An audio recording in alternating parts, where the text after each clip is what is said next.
sebuah fakta sejarah kalau Islam memberikan kontribusi besar kepada Indonesia. Ya, Bapak Ibu sekalian, lupakah kita kalau ternyata Indonesia merdeka atas kontribusi para ulama, para habaib?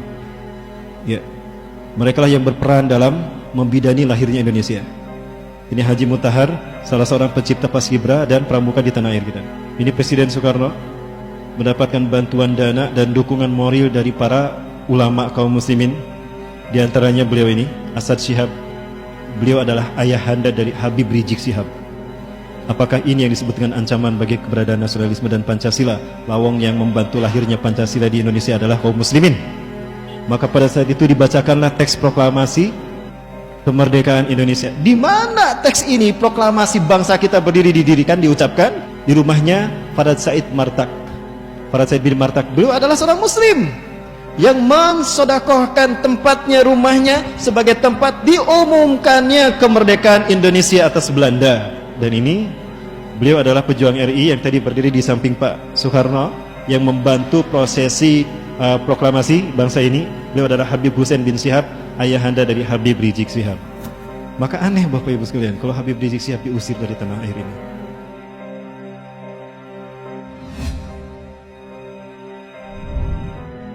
Ada banyak sekali fakta-fakta sejarah yang khilafah berikan sebagai kontribusinya kepada dunia. Ya, Bapak Ibu sekalian yang dirahmati Allah. Lalu bagaimana dengan Indonesia pada saat khilafah ada? Bapak Ibu, saya tanya Bapak Ibu sekalian, kira-kira Islam ke Indonesia sampai kapan?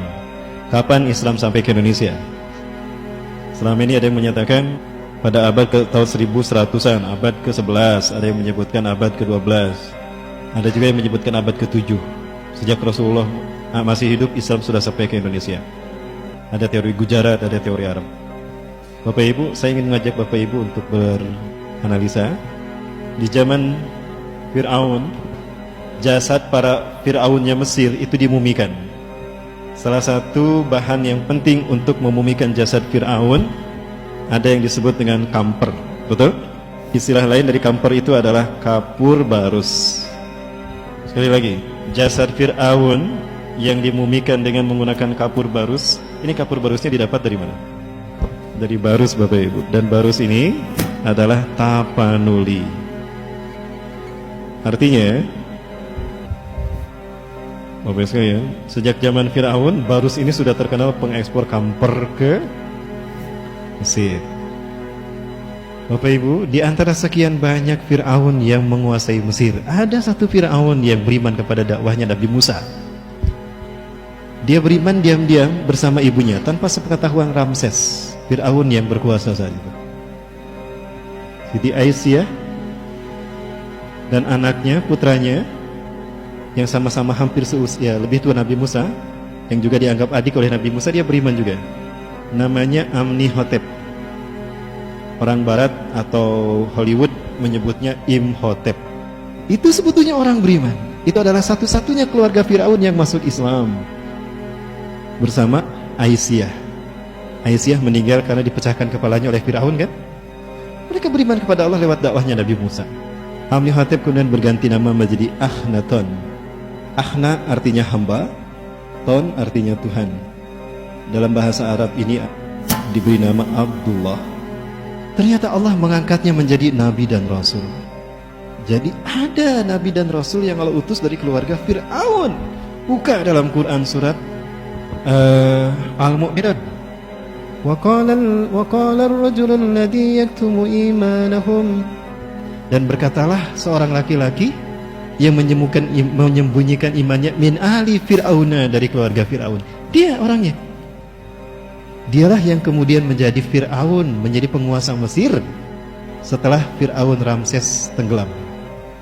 Dia rubah Mesir menjadi Islami. Dia rubah Mesir menjadi bertauhid. Saat itu ditentang oleh Ra dalam kurung Horus. Ya. Horus kemudian bekerja sama dengan Ra, maka lahirlah Lahorakti. Ya, ini menyerang Akhenaton. Maka Akhenaton kemudian mengungsi ke Amnatra. Ternyata pun diserang. Padahal dia sudah membangun istana yang bernuansakan tauhid. Hingga akhirnya dia pergi meninggalkan Mesir, mengembara dari satu ujung ke ujung dunia. dari ujung barat dunia ke negeri matahari terbenam, dari matahari terbit. Di mana negeri matahari terbenam? Nah, para sekalian, di dalam surat Al-Kahfi Allah menyebutkan dakwahnya Zulkarnain. Nah, ini kemudian diberi nama Zulkarnain. Kenapa disebut Zulkarnain? Zul artinya yang punya. Wallahu zul fadlil azim. Dan Allah yang maha mempunyai keutamaan yang agung. Zu artinya yang mempunyai. Kornain dua tanduk. Jadi Zulkarnain itu yang punya dua tanduk. Kenapa? Karena orang-orang Mesir, raja-raja Mesir, walaupun kepalanya pelontos, tapi ada rambut yang diuntun di sini, kanan kiri. Makalah seperti tanduk. Karena punya dua, jadi Zulkarnain. Nah, Zulkarnain Allah perintahkan dakwah. Dia dakwah dari negeri matahari terbenam yang ada lumpur hitamnya. Syekh Hamdi bin Hamzah Abu Ziyad melakukan penelitian bahwa ternyata tempat yang disebutkan dalam Al-Quran yang terdapat lumpur hitam itu adalah Maldives. Maldives. Dan negeri matahari terbit itu ternyata bukan Jepang. Dia bernama Kiribati. Nah, ini Kiribati. Australia, New Zealand, Papua, ada New Zealand di atas dan ada Kiribati. Ternyata ini New Zealand. Di Kiribati ini dan di Maldives itu banyak orang-orang Islam dan mereka kenal kepada cerita Zulkarnain. Ada yang menyebutkan ternyata silsilah mereka nyampe ke Zulkarnain. Ini Maldives, negeri matahari terbenam yang ada lumpur hitamnya, dan ini Kiribati. Berarti dia mendakwahkan Islam dari sini sampai ke sini. Terus ke Eropa, sampai ke Cina, mengurung Ya'juj Ma'juj, membuat Cina masuk Islam. Jadi Cina sudah tersentuh tauhid sejak zaman Zulkarnain sampai dakwah ke Eropa, sehingga dunia ada dalam genggaman dakwahnya, dan dia kembali ke Mesir. Artinya salah satu jalur dakwah dari dia adalah melewati jalur ini kan, melewati jalur Nusantara. Itu dakwahnya Zulkarnain di zaman Nabi Musa. Jadi Islam menyentuh Indonesia sejak kapan? Sejak zaman Nabi Musa alaihissalam. Nah, ini sejarah yang baru, Bapak. Itulah alasan kenapa Indonesia mayoritas Islam. Kalau memang Majapahit dan Sriwijaya lebih dulu, harusnya kita mayoritas Hindu dan Buddha, betul? Harusnya, faktanya mayoritas Islam. Berarti yang dulu menyentuh Indonesia siapa? Islam, Bapak. Dan ini adalah salah satu kontribusi Khilafah Turki Utsmani kepada Indonesia. Ya, Khilafah Turki pernah membantu Aceh dan Indonesia pada umumnya dengan dikirimkannya pasukan perang terbaik. Ada para ahli senjata api, ada penembak ulung, sniper, dan juga para teknisi perang untuk mengamankan wilayah yang bernama Asy-Syamatirah. Dari sini kemudian saya cari jejaknya. Ternyata nama-nama pulau di Indonesia itu nama-nama Islam. Umat Islam yang memberikan nama. Sumatera itu berasal dari kata Asy-Syamatirah. Asy-Syamatirah artinya mahkota. Syamatir, jadi Sumatera. Tapi kalau orang Sumatera gak bisa menyebut Sya, jadi pakai Sin, Sumatera.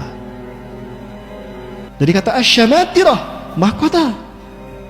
Jawa itu bahasa Arab Al-Jawu, tempat yang tinggi dan dingin. Maka diberi nama Jawu, tempat tinggi dan dingin itu Jawu. Kayak Taif itu Jawu. Mau kemana bro? Mau ke Jawu Taif? Tidak ada dahib ya, la Jawi Taif. Mau ke Jawa Taif karena tinggi, karena panjang, dibagi tiga sama para ulama. Ada Jawa Syarqiyah, Jabil Gharbiyah, Jawi Syarqiyah, Jabil Gharbiyah, Wusta, Syarqiyah, Jawa Barat, Jawa Tengah, Jawa Timur. Kalimantan, tanah daratan yang berawa. Baru Naun, jadi Barnau, Borneo. Makassar, tempat yang terpecah-pecah. Dari kata Makassara, Kassara yukasiru, memecahkan, tempat yang terpecah, Makassar. Maluku dulu namanya Jaziratul Muluk karena di sinilah para raja-raja Arab tinggal, karena indahnya kepulauan ini. Maka diberi nama Jaziratul Muluk. Portugis datang diganti jadi Maluku. Papua Nugini dulu namanya Biladun Nurul Islami. Datang Portugis dan Belanda diganti Papua Nugini. Padahal dulu namanya Biladun Nurul Islami.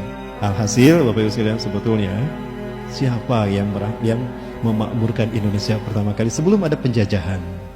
Penjajahan terjadi di fase yang keempat, di masa hancurnya Turki Utsmani. Saya ragu, betulkah Belanda menjajah kita 350 tahun? Tidak. Nah, ini dokumentasi. Turki Utsmani pernah memberikan surat pengangkatan Pangeran Diponegoro sebagai Khalifatul Turki Utsmani ing Tanah Jawi. Makanya sekarang istilah Sultan Hamengkubuwono masih mendapatkan gelar khalifah kan? Halo Jogja. Jogja ini menjadi pusat khalifah Asia Pasifik. Wakilnya Turki Utsmani, Bapak Ibu. Ya. Dan ini memberikan bantuan kontribusi besar untuk menghilangkan penjajahan dan mengusir menekan penjajah Belanda dan Jepang. Artinya, Turki Utsmani menguasai Indonesia dan membantu Indonesia dari penjajahan Belanda. Maka betulkah Belanda menjajah kita 350 tahun? Saya tidak yakin, Bapak Ibu. Turki Utsmani menguasai dunia kan? Nah, membantu Indonesia. Baik, intinya Bapak Ibu nikmati Allah, semua ini merupakan terus dilanjutkan. Sebuah fakta sejarah. Kalau Islam memberikan kontribusi besar kepada Indonesia, ya, Bapak Ibu sekalian, lupakah kita? Kalau ternyata Indonesia merdeka atas kontribusi para ulama, para habaib, ya, mereka lah yang berperan dalam membidani lahirnya Indonesia. Ini Haji Mutahar, salah seorang pencipta paskibra dan pramuka di tanah air kita. Ini Presiden Soekarno mendapatkan bantuan dana dan dukungan moral dari para ulama kaum muslimin. Di antaranya beliau ini, Asad Syihab. Beliau adalah ayahanda dari Habib Rizik Syihab. Apakah ini yang disebut dengan ancaman bagi keberadaan nasionalisme dan Pancasila? Lawang yang membantu lahirnya Pancasila di Indonesia adalah kaum muslimin. Maka pada saat itu dibacakanlah teks proklamasi kemerdekaan Indonesia. Di mana teks ini proklamasi bangsa kita berdiri didirikan, diucapkan di rumahnya Farad Said Martak. Farad Said bin Martak, beliau adalah seorang muslim yang mensodakohkan tempatnya, rumahnya sebagai tempat diumumkannya kemerdekaan Indonesia atas Belanda. Dan ini beliau adalah pejuang RI yang tadi berdiri di samping Pak Soekarno yang membantu prosesi proklamasi bangsa ini. Beliau adalah Habib Hussein bin Syihab, ayahanda dari Habib Rizik Syihab. Maka aneh Bapak Ibu sekalian kalau Habib Rizik Syihab diusir dari tanah air ini. Di mana mukanya bangsa kita mengusir orang anak yang juga membantu kemerdekaan Indonesia? Inilah kesedihan yang dirasakan oleh guru besar sejarah bangsa ini, yang Bapak Profesor Dr. Ahmad Mansur Suniagrara menegaskan kalau bangsa ini lahir karena peran para ulama. Jadi siapa sebetulnya di balik semua perlakuan ini dan semua sikap yang tidak menghargai para ulama kita? Baik, satu fakta sejarah yang ingin kami angkat kembali. Baik, bangsa ini dimati Allah. Bangsa ini memproklamirkan kapan Bapak Ibu kemerdekaannya? 17 Agustus 1945. 2 bulan setelah ini, Oktober kan? Bulan Oktober, masih tahun yang sama, Inggris datang dan Belanda ke tanah air kita. Inggris datang dengan maksud ingin melihat sandera politik, tawanan perang. Tentara Inggris yang ditawan di Indonesia, ya, yang dikirim pada saat itu Jenderal Malabi dari Inggris. Ingin melihat tawanan perang, tapi yang dikirim pasukan perang yang banyak dengan persenjataan perang yang lengkap. Pak Soekarno, Hatta saat itu galau. Masa mau melihat tawanan perang kok membawa pasukan perang yang banyak dan persenjataannya lengkap? Ini kayaknya ingin mengadakan perang kembali. Betul, mereka ingin menjajah kembali. Nah, saat itu berpikir Pak Soekarno, kalau terjadi perang dalam kondisi sekarang bangsa kita belum siap, kita tidak punya pasukan perang, maka kemerdekaan kita hanya berumur 2 bulan saja. Artinya kemerdekaan kita di ujung tanduk saat itu. Nah, kalau tuh Presiden Republik Indonesia coba dalam kondisi bingung seperti itu, siapa yang didekati? Ulama. Dipanggil Jenderal Sudirman. Pak Jenderal, bagaimana ini Pak Jenderal? Pak Jenderal melihat kedatangan mereka, betul. Menurut Jenderal, apakah ini tidak akan berpotensi mereka akan menjajah kembali? Betul sekali Pak Presiden. Jadi gimana solusinya? Nanya sama Pak Jenderal Sudirman, tidak nanya kepada orang lain. Dan apa kata Jenderal Sudirman? Anda percaya saya Pak Jenderal? Pak Presiden percaya. Apa saran Anda Pak Jenderal? Kirimkan pasukan, kirim utusan. Kirim utusan datang kepada ulama. Datanglah mereka, kirimkan pasukan menemui Kiai Haji Hasim Asy'ari. Ini ulama kan, mustasyar NU. Minta fatwa beliau. Tanyakan tentang 3 hal. Pertama, tanyakan kepada beliau, apakah membela negara NKRI yang notabene bukan negara Islam, yang berdasarkan Undang-Undang Dasar 45 dan Pancasila bisa dikatakan jihad fisabilillah. Seperti itu. Jadi bisa disebut jihad nggak kalau membela NKRI yang notabene bukan negara Islam? Ini nanya bukan ke pendeta, bukan ke pastor, tapi ke ulama. Yang kedua, mereka yang membela nanti NKRI sampai mati, bisa nggak disebut mati syahid? Yang ketiga, kita menyaksikan banyak pengkhianat yang menjual bangsa kita kepada penjajah. Sekali lagi, yang menjual bangsa kita kepada penjajah. Boleh nggak mereka dihukum mati karena merugikan negara? Demi Allah, ini yang ditanyakan ke ulama, bukan ke pastor, bukan ke tokoh komunis. Saat itu ada tokoh komunis, tapi bukan mereka yang ditanya. Karena tahu siapa yang memerdekakan bangsa ini. Bangsa ini lahir dari kandungan siapa. Maka jika saat ini khilafah dikatakan ancaman, ngaca bro, ngaca.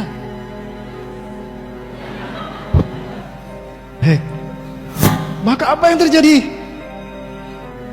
Jawaban Hasim Kiai Haji Hashim Asy'ari, pendiri Nahdlatul Ulama yang berjenggot itu,